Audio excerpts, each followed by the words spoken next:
Selamünaleyküm. Bizden hürmetli kuzatuvchilarimiz bize Atelier Mont'a geldik. Tikuvchilik sexina. Xudo xolasa yine kostyum tiktirmek'e. New York'ni doğrusu. New York burgerini doğrusu. Gelaverasizlar. Xudo xolasa hozir birma-bir tanıştırıp baramiz. Sizlar bilan yine kostyumları, tikkan kostyumları yine bize shu yerni tanladik. Yıldarbekni o'zi ham shu yerda ekan. Yine tovarlarning har xillari bor ekan.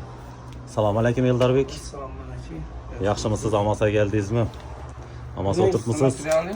Xudo xolasa ish tovarimizni chiroylatib tikib berasizmi bizlarga? Turetskiy tovar ekan. Avo. Chotki.